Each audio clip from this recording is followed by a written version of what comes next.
Welcome to the world of science fiction. Don't forget to like and subscribe so you don't miss new stories. Enjoy the listening. The roar of the crowd thundered through the ancient stone corridors of Zardo's arena. Thorn kept to the shadows, his boots silent against the worn steps as he ascended toward the spectator levels. The familiar stench of blood and sweat mingled with the metallic tang of advanced technology, a contradiction that defined this world where barbarism met supposed civilization. He emerged onto a viewing platform just as the afternoon's entertainment began. Below, in the vast circular arena, a figure caught his attention. Even from this distance, the prisoner's violet skin seemed to shimmer under the harsh sunlight. She stood tall despite the heavy chains binding her wrists, her chin raised in defiance as Prince Korinos' amplified voice boomed across the arena. "Behold the fate of those who dare defy progress." The prince's hologram towered above the crowd, his aristocratic features twisted with barely contained rage. This Zalan thought her diplomatic status would protect her while she spread sedition among her kind. Today, she learns the price of such arrogance. Thorn's jaw tightened. He'd heard of the Zalan, who hadn't. Their species had been systematically enslaved, their natural ability to produce intense pleasure in others turned against them by the so-called civilized races. But this one was different. There was steel in her stance, intelligence in the way her eyes scanned the crowd. The gates beneath Korinos' hologram groaned open.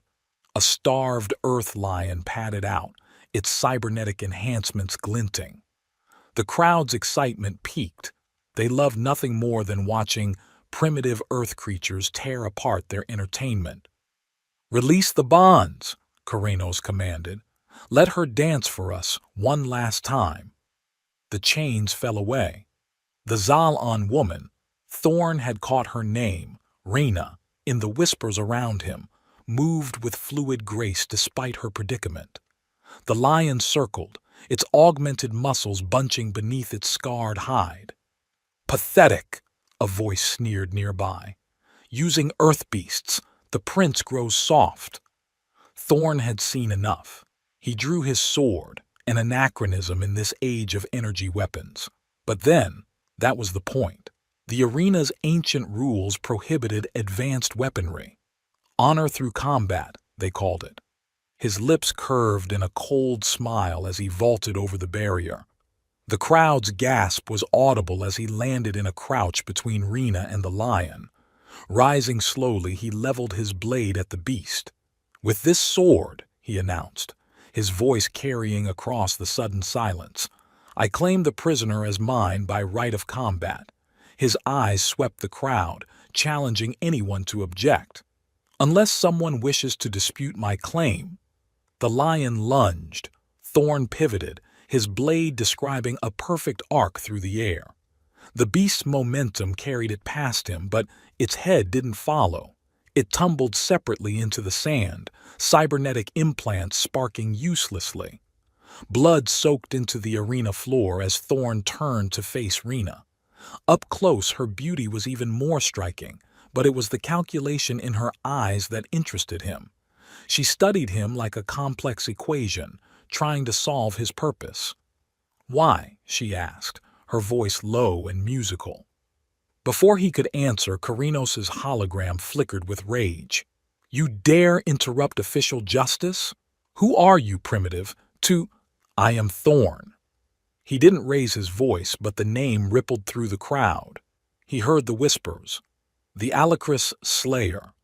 The one who never runs. Death's shadow." The prince's hologram wavered.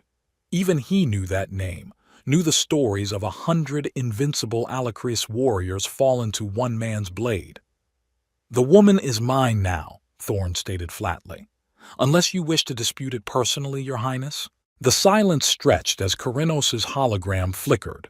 Finally, the prince's laughter echoed across the arena, hollow and forced. "Very well, barbarian. Take your prize. But remember, on Zardos, everything has a price." The hologram vanished. Around them, the crowd erupted in a mixture of cheers and disappointed mutters. They'd been denied their bloody spectacle, but gained an even better story to tell. Thorn turned to Rena, keeping his expression neutral despite the way her violet skin seemed to catch the light. She stood perfectly still, watching him with those calculating eyes. "You're free to go," he said. Her musical laugh held no humor. "Free? In this galaxy?" She gestured at the crowd, her movement elegant despite her recent bondage. "Look around you, hero. There's no such thing as freedom for my kind anymore. Then come with me." He sheathed his sword, noting how she tensed at the movement. "Unless you prefer to wait for the prince's next entertainment." A group of arena guards approached cautiously, their ceremonial spears marking them as part of the traditional combat protocols rather than modern security. Their leader, a heavily augmented woman, bowed slightly to Thorn. "The victor's exit is this way," she said, pointing to a shadowed archway. "Though I should warn you, the streets outside are unsettled today." Thorn nodded. He'd noticed the tension in the city, the way various factions were positioning themselves around the arena district. Karinos's public execution of a former diplomat had drawn all sorts of interested parties. "Well?" he asked Rena. She studied him for another long moment before gracefully inclining her head. "Lead on, my mysterious champion. Though I wonder, do you always make a habit of interrupting executions, or am I special?" "You talk too much for someone who nearly died," he responded, starting toward the exit. "And you're too serious for someone who just upstaged a prince," she countered, falling into step beside him. Despite her outward composure, he noticed her quick glances at the crowds, the way she calculated distances to exits. They passed through the archway into a torch-lit corridor. The traditional lighting was another of Zeridos's contradictions. Fusion power ran the city above, but down here they clung to ancient ways. "The prince won't let this go," Rena said quietly as they walked. "You've made yourself a target." Thorn's laugh was barely more than a grunt. "I've been a target since birth. One more enemy won't make a difference." "Ah, so the stories are true then? The great warrior who slaughtered the Alacris? The man who never runs?" Her tone was light, but her eyes missed nothing. "Tell me, what makes a legend decide to save one Zalan slave?" Before he could answer, shouts echoed from ahead. A group of armed figures blocked the exit, their weapons a mix of traditional blades and forbidden energy guns. "Speaking of targets," Thorn muttered, drawing his sword again. "Stay behind me." "My hero," Rena said dryly, but she moved to his back. "Though you should know, I'm not entirely helpless." The first attacker charged, and Thorn's blade sang through the air. The real fight was about to begin, and with it the consequences of his choice to intervene would start to unfold. The corridor erupted in chaos. Thorn moved with lethal precision, his blade finding gaps in armor and deflecting energy bolts with its enhanced surface. The attackers fell one by one, their bodies creating a growing barrier between him and their companions. Flash of memory. A younger Thorn stands among the burning ruins of his home colony, watching the Alacris warriors celebrate their victory. Their chitinous armor gleams as they drag away survivors. His family's screams echo in his ears. He grips his father's sword, still too small to wield it properly, and makes a silent vow. "Behind you!" Rena's warning snapped him back to the present. She had already taken down 2 attackers using their own momentum against them, her movements graceful despite the lingering effects of her imprisonment. A massive brute with cybernetic arms rushed them. Thorn spun, blade ready, but Rena was faster. She touched the attacker's exposed skin, just a brief contact, and the man collapsed, overwhelmed by the intense pleasure response unique to Zalan biology. Another memory surfaces in Rena's mind. Her first diplomatic mission, believing she could help broker peace between her people and their oppressors. The way the council members looked at her, not as an equal, but as a commodity.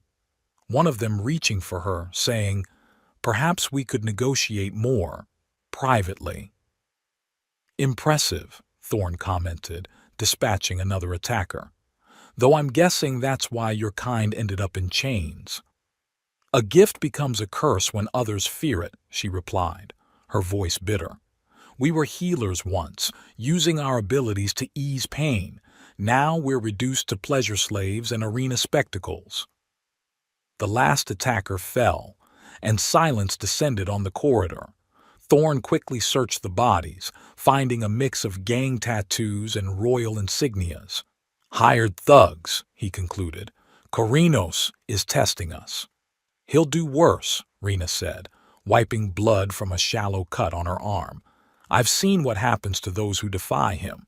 The arena was meant to be my public humiliation, but now—" She studied Thorne with renewed interest. "Why did you really save me?"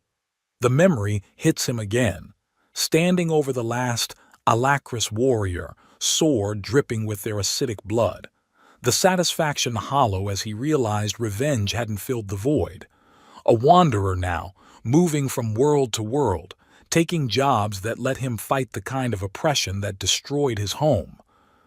"Let's move," he said instead of answering. "There's a safe house in the lower districts. We can plan our next move there." They emerged into Zeridos's perpetual twilight, the massive city towers blocking out most of the natural sunlight. Hover vehicles zipped between buildings above while street-level crowds parted before them, recognizing the danger in Thorne's stance and the exotic allure of his companion. "I won't be your possession," Rena said suddenly as they walked. "Whatever your reasons for saving me, understand that." Thorne's laugh was unexpected and genuine. "If I wanted a slave, I would have chosen an easier method than challenging a prince in his own arena." For the first time, a real smile curved Rena's lips. "Perhaps there's hope for you yet, warrior." She glanced at the blood on his sword. "Though I suspect we've only begun to see what your interference will cost us both." As they disappeared into the city's shadows, neither noticed the small drone following them, its camera feeding directly to Prince Corinos's private chambers. The real game was just beginning, and the stakes were higher than either of them knew. Midnight cast deep shadows across the safe house's sparse living area. Thorne sat by the window, watching the city's endless streams of aerial traffic while cleaning his sword, a meditative ritual he'd performed thousands of times before. Another memory surfaced. The weight of his father's sword, too heavy for his young hands. The years of training, of building strength until the blade became an extension of himself. The faces of those he'd lost, driving him forward. A soft sound drew his attention. Rena stood in the doorway, wrapped in a translucent robe that did little to hide her violet skin or perfect form. Her eyes held a mixture of determination and resignation. "Can't sleep?" he asked, continuing to work on his blade. "How can anyone sleep when death follows so closely?" She moved toward him with fluid grace. "I've seen how Corinos destroys his enemies. Perhaps." Her hand reached for the tie of her robe. "We should make the most of whatever time remains." Thorne set his sword aside. "Stop." "Why?" Her smile held a trace of bitterness. "Isn't this what everyone wants from my kind? The famous pleasure only a Zalan can provide?" She took another step closer. "I owe you my life. Let me repay you in the only way If you think that's why I saved you," he cut in, "you're wrong. Every man I've ever met has wanted this." Her laugh was hollow. "Even the noblest ones succumb eventually. It's what we are, what we're meant for." "No." He met her gaze steadily. "It's what others decided you're meant for." The memory washed over him, bittersweet and sharp. A marketplace on a distant world. Lyle, young and laughing, her violet skin darker than Rena's, her spirit unbroken by the galaxy's cruelty. teaching him that there was more to life than revenge, showing him how to smile again. "I knew someone like you once," he said quietly. "Her name was Lili." Rena's expression shifted. "You've been with a Zalan before?" "I loved one." He turned back to the window. "Years ago, when I was younger and angrier at the universe, she helped me remember who I was beyond the warrior, beyond the vengeance that drove me. She showed me there was still beauty in the galaxy." "What happened to her?" "She died." His voice was flat. "Fighting for her people's freedom, like you were trying to do." Rena pulled her robe tighter, all pretense of seduction gone. "That's why you interfered today, because I reminded you of her." "No." He faced her again. "I interfered because she taught me that standing by while others suffer makes us complicit in their pain. I saved you because it was right, not because I wanted anything from you." For a long moment, Rena stood silent. Then she sank into a chair, looking suddenly vulnerable. "I don't know how to be free anymore," she whispered. "I don't remember who I was before all this." "Then we'll help you remember." He picked up his sword again, resuming his maintenance ritual. "But first, we need to deal with Karanos. Get some rest. Tomorrow will come soon enough." As Rena left the room, her steps more uncertain than when she entered, Thorn allowed himself to remember Lili's last smile, her final words about never letting the galaxy steal your soul. He hadn't saved Rena because of Lili, but perhaps Lili had saved him so that one day he could save others. The city's lights continued to flicker outside, and somewhere in the darkness their enemies were plotting. But for now, in this quiet moment, two broken people had begun to see each other as they truly were, beyond the labels the galaxy had forced upon them. Dawn broke over Zaridos, casting long shadows through the safe house's training area. Thorn moved through his sword forms, each motion precise and deadly. The morning routine helped clear his mind, though today his awareness kept drifting to Rena, who watched from the doorway with undisguised interest. "Your technique is beautiful," she said, entering the room, "like a dance with death." Thorn completed his sequence before responding. "Want to learn? A Zalan warrior?" Her laugh held a hint of bitterness. "We're not exactly known for combat skills. Neither were humans once." He tossed her a practice sword. "Times change." In his palace chamber, Prince Karanos watched surveillance footage of the arena incident, his fingers tracing the scar on his neck, a reminder of the day his family shattered. The Zalan woman who'd seduced his father, her violet skin glowing as she tore their household apart. His father's madness, his mother's suicide. "Never again," he whispered. Back in the safe house, Thorn adjusted Rena's grip on the sword. Her skin was warm under his hands, and he noticed her slight intake of breath at the contact. But there was something different about it. Not the usual Zalan effect on humans, but something more personal. "You're thinking too much," he said, stepping back. "Let your body learn the movement." "That's usually my line," she quipped, but her eyes held uncertainty. "Though you seem remarkably immune to my natural talents. Focus on the sword." They trained through the morning, Rena proving a quick study. Between sequences, she revealed more about her diplomatic past, her efforts to secure rights for her people. Thorn found himself impressed by her strategic mind. "Your people weren't always slaves," he said during a break. "What changed?" Rena's expression darkened. "Fear. The civilized races discovered what we could do, how we could make them feel. They decided we were too dangerous to remain free." She tested her blade's balance.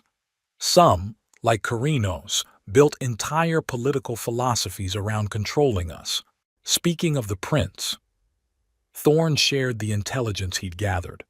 "He's planning something bigger than arena executions. mass extinction protocols hidden in legitimate research facilities. Genocide. Rena's violet skin paled. He truly means to end us all. Their planning session was interrupted by an urgent message from one of Thorne's contacts. Security footage showed Carinos meeting with black market weapons dealers, discussing something called Project Purification. As they reviewed the information, Thorne became aware of how close Rena stood, her shoulder brushing his. The contact felt electric, different from the usual Zalan effect. He caught her studying him, her expression thoughtful. "You're not like other humans," she said softly. "You're not like anyone I've met since Lyle." The moment stretched between them, filled with unspoken possibilities. Then, an explosion rocked the building, shattering the window and sending them both diving for cover. "Looks like we've been found," Thorne said, drawing his real sword. Rena grabbed her practice blade, holding it with newfound confidence. "Then let's show them what a Zalan warrior can do." The attack came from all sides. Elite guards in Carinos' colors breached the safe house, their weapons a mix of traditional blades and forbidden tech. Thorne and Rena fought back to back, her newly learned moves complementing his experienced strikes. Memory flashed. Carinos as a child, watching his father waste away in the Zalan's arms. "She's destroying him," his mother had whispered. "Their kind destroys everything they touch." The next day, she'd walked into the palace's fusion core. The Zal-An had disappeared, leaving his father a broken shell. Rena's practice sword found a guard's weak point, dropping him. "Not bad for a pleasure slave," she called to Thorne, a fierce grin on her face. "Less talking, more fighting," he replied, but pride colored his voice. They carved a path to the building's lower levels, where a hidden exit waited. But as they reached the basement, a hologram of Carinos materialized before them. "How touching," the prince sneered.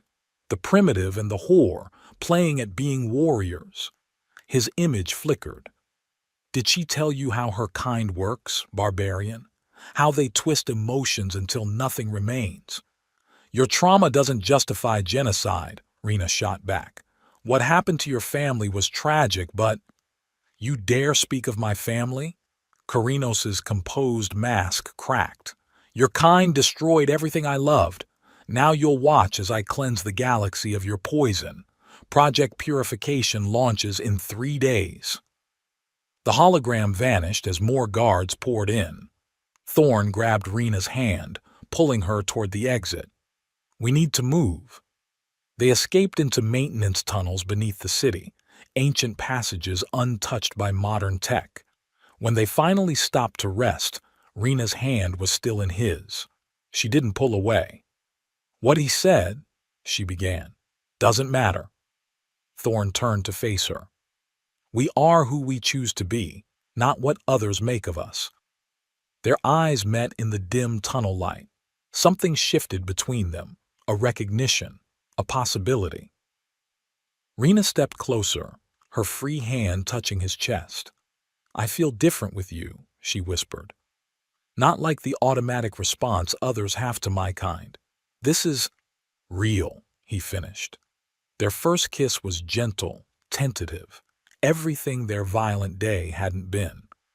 When they parted, Rena's violet skin seemed to glow. "Well," she said, a hint of her old playfulness returning. "That was worth waiting for." Thorne almost smiled. "We still have a genocide to stop." "True." She squeezed his hand. "But perhaps tonight we could—" An alarm blared through the tunnels, cutting her off. Emergency broadcasts announced a citywide lockdown. Carinos was mobilizing his forces. "Later," Thorne promised.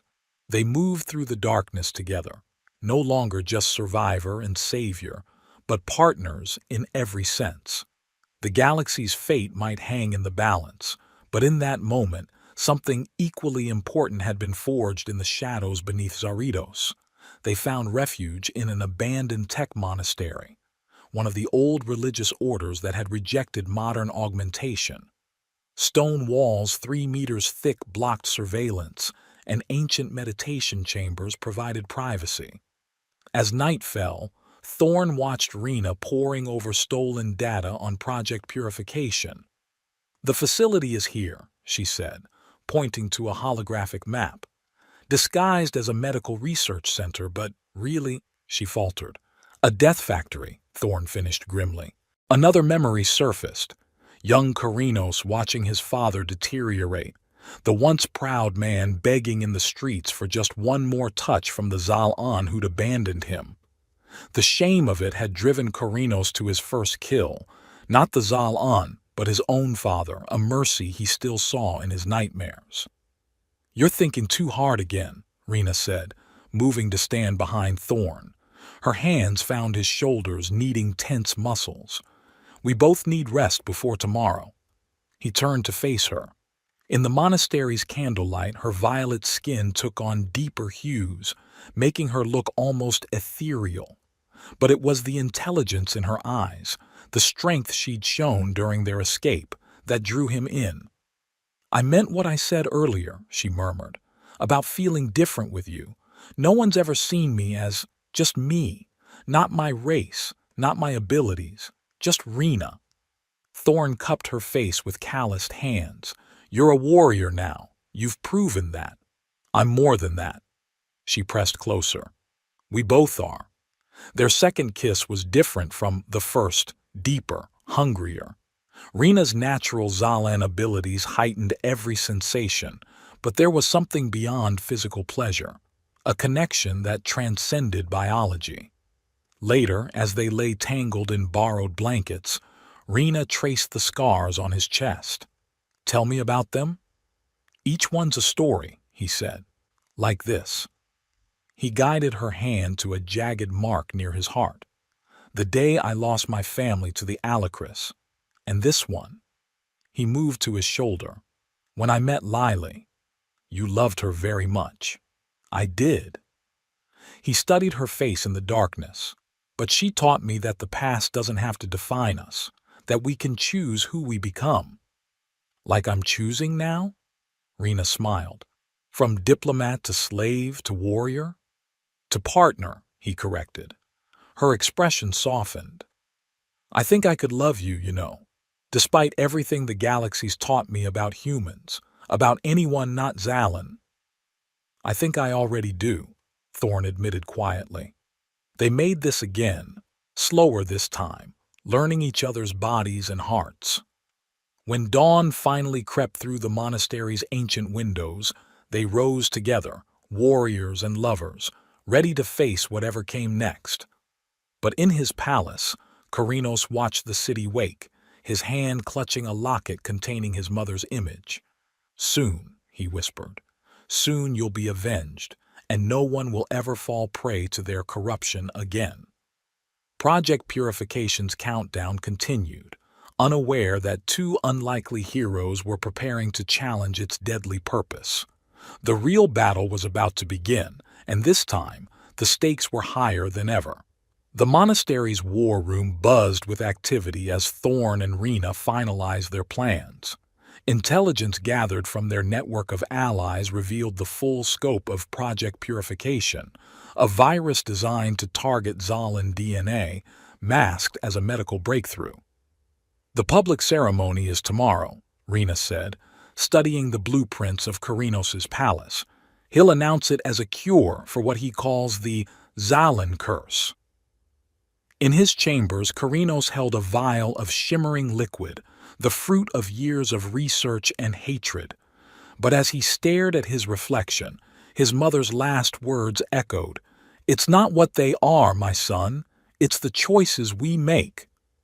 He dismissed those words then. Now they haunted him.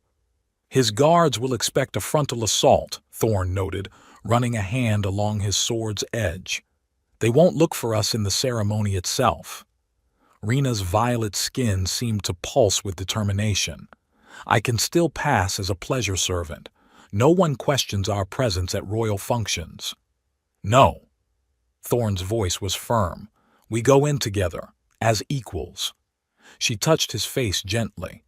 You've taught me more than just fighting, you know. You've shown me that we're not defined by our past or our species. You taught me that too. He caught her hand, kissing her palm. After Lyle, I thought I'd never... I know. Her smile held both sadness and hope. Whatever happens tomorrow, we've already won something precious. They spent that night memorizing plans and each other's bodies, knowing it might be their last chance. As dawn approached, Rena spoke into the darkness. The Zalan who hurt Karinos' family, she was wrong. But so is he, blaming an entire race for one person's crimes. Some people can't see past their pain, Thorn replied. They let it twist them until revenge is all that's left. Like you almost did? Like I would have, if not for Lily, and now you. They rose as the first light touched the monastery's ancient stones. Their plan was risky, but they had something Karinos had lost, the ability to see beyond hatred and fear to the possibility of change. Ready? Thorn asked, offering his hand. Rena took it, violet fingers intertwining with his. Ready. Let's show the galaxy that love is stronger than hate. Now you sound like a diplomat again. No. Her eyes sparkled with determination. I sound like someone who's finally found their true path, and their true partner.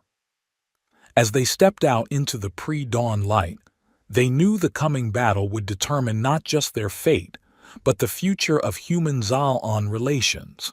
But whatever came next, they would face it together, warrior and diplomat, human and Zalan, two hearts beating as one. The stage was set for the final confrontation. Karinos' tragedy would either consume the galaxy in hatred or be transformed into a chance for redemption. And in the end, it would come down not to race or biology, but to the choices each of them made. The palace of Zaridos blazed with celebration lights on Prince Karinos' 25th birthday. Through the grand halls, Thorn and Rena moved like shadows among the guests, their disguises perfect down to the smallest detail. 12 hostages, Rena whispered, her violet skin temporarily masked by advanced holographic tech. All Zalan women held in the lower chambers. Thorn adjusted his ceremonial guard's uniform. And the project? Ready to launch at midnight, he wants it to align with the exact moment of his birth. Above them, Karinos presided over the festivities from his elevated throne. He raised a crystal glass of 1,000-year-old earth wine, his eyes fever-bright with anticipation. My friends, his voice boomed across the hall. Tonight, we celebrate not just my birthday, but the dawn of a new era, an era free from corruption, from the poisonous influence that has plagued our society. In the security center, a timer counted down. The hologram message from his mother, sealed for 25 years, waited to be delivered. Your Highness. An elderly advisor approached the throne, carrying a small metallic sphere. As instructed by your mother, to be opened at this precise moment. Karinos' face softened at the mention of his mother, the only genuine emotion Thorn had ever seen from him. Ah, yes, her final gift to me. Project Purification will be her vindication.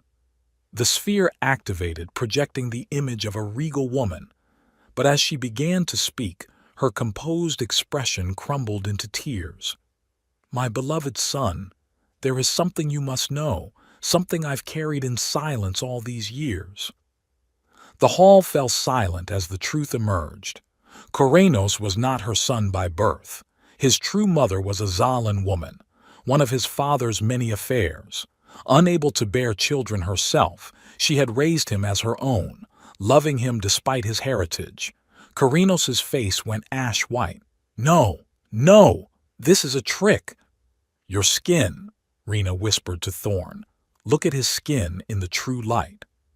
Under the harsh glare of the throne room's illumination, A faint violet undertone became visible on Karinos's exposed flesh, subtle enough to have been dismissed all his life, but unmistakable to those who knew what to look for.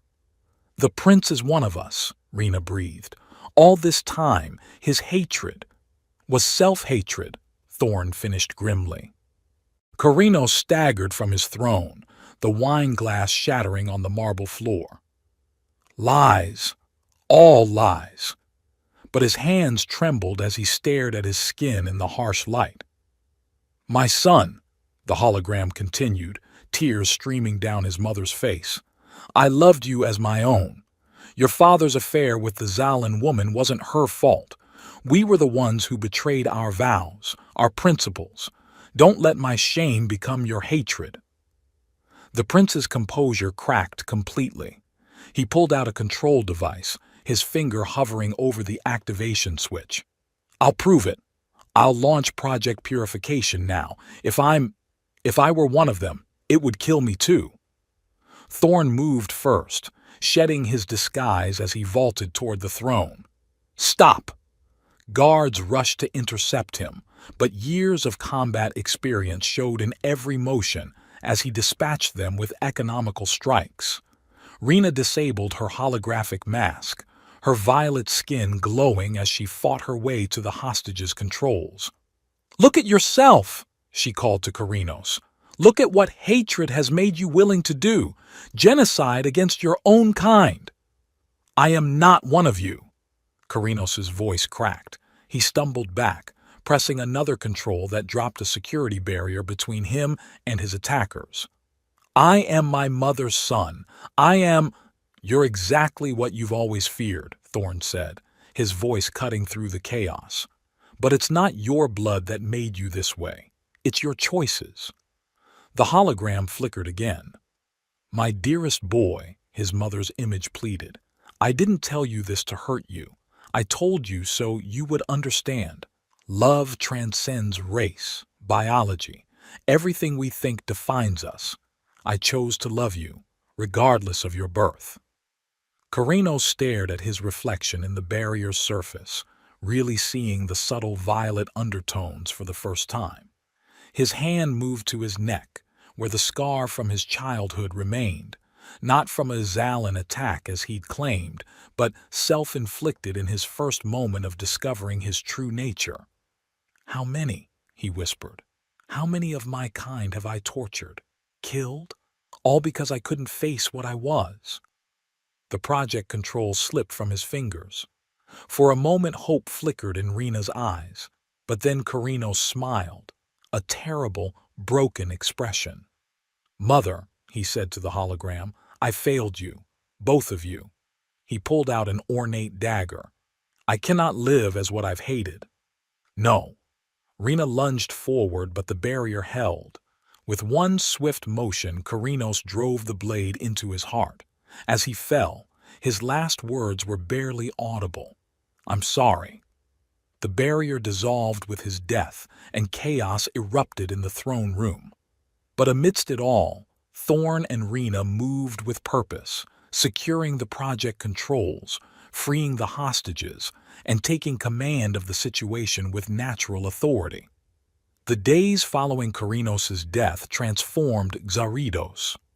The palace guards, witnessing Thorn's strength and honor during the crisis, pledged their loyalty to him. The nobility, impressed by Rena's diplomatic skills as she prevented civil war from erupting, began to see her as more than just a Zalan. In the throne room, now cleared of the tragic events, Thorn and Rena faced the assembled council. "The prince's death leaves a vacuum," the High Chancellor stated, "one that must be filled before our enemies strike." "The people need leadership they can trust," another counselor added. "Someone who understands both tradition and progress."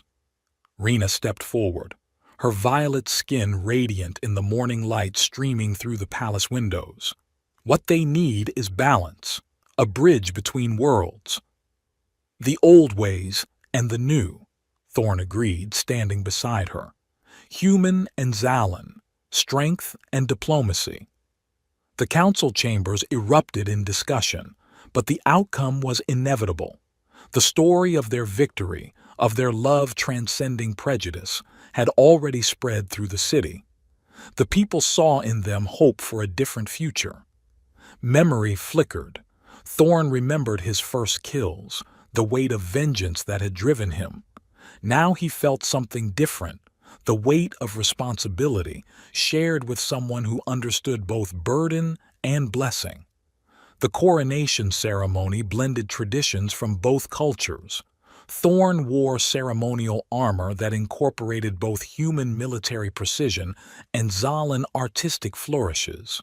Rena's gown combined royal purple with earth metals, symbolizing the union of their peoples. "I never thought I'd see this day," she whispered as they prepared. "A Zalan queen, accepted by humans." "And a human king," Thorn replied, "who learned that true strength comes from love, not hate." Their first acts as rulers reflected their vision.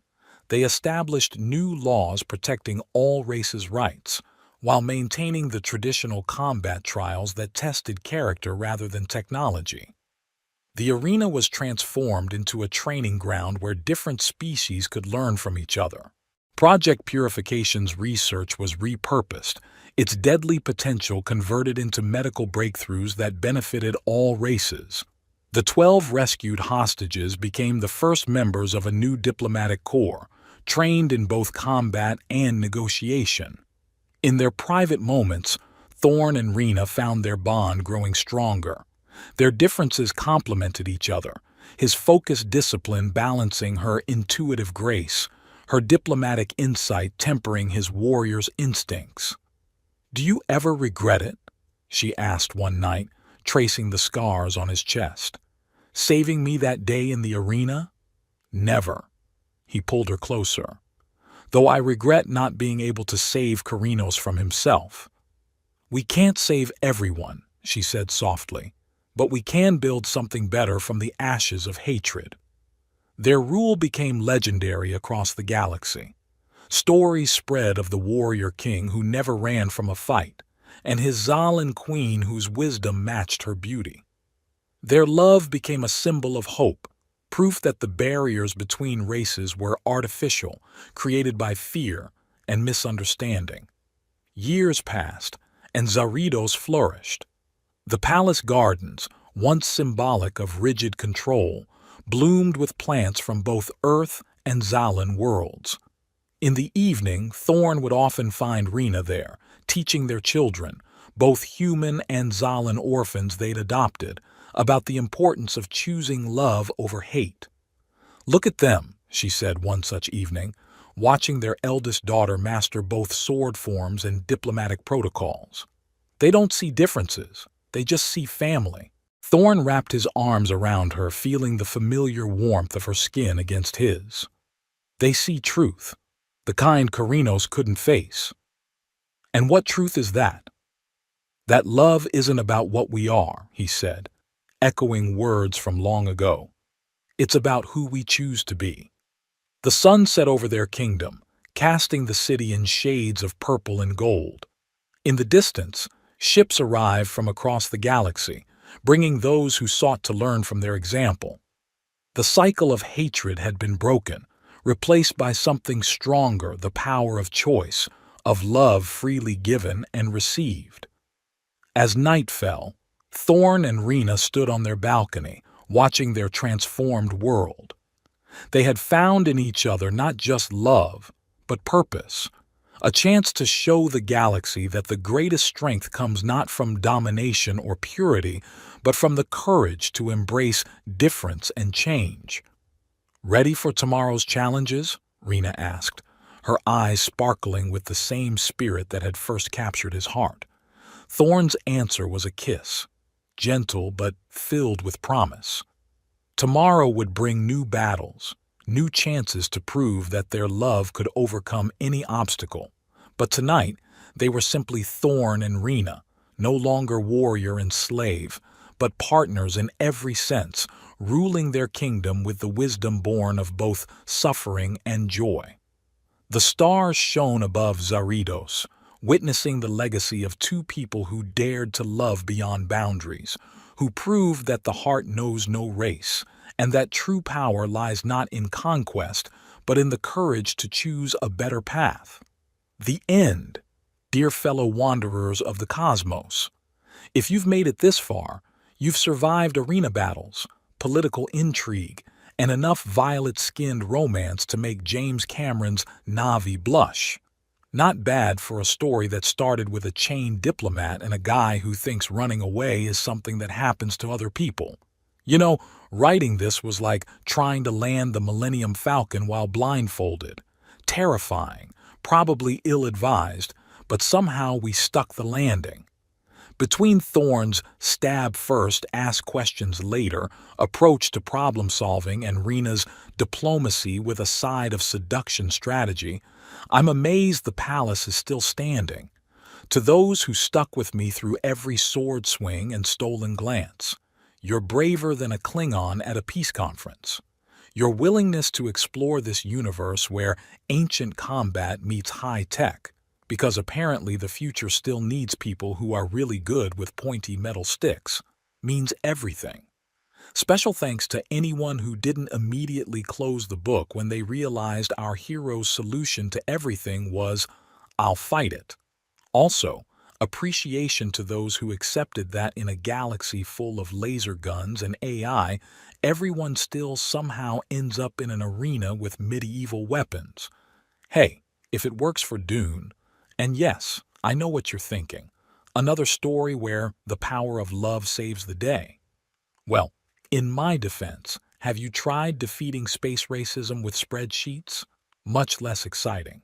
To quote a wise man who once faced his own daddy issues in a galaxy far, far away, the Force will be with you, always. In this case, replace the Force with questionable decision-making skills and unexpectedly successful romance. May your own stories be as wild as a malfunctioning teleporter and your loves as true as a properly calibrated quantum compass. With gratitude as vast as space and humor as dark as a black hole, your storyteller. P.S. No Earth lions were harmed in the writing of this story. The same cannot be said for Prince Karinos' ego. P.P.S. If anyone needs me, I'll be in the arena, teaching diplomats how to sword fight, because apparently that's a transferable skill in this universe.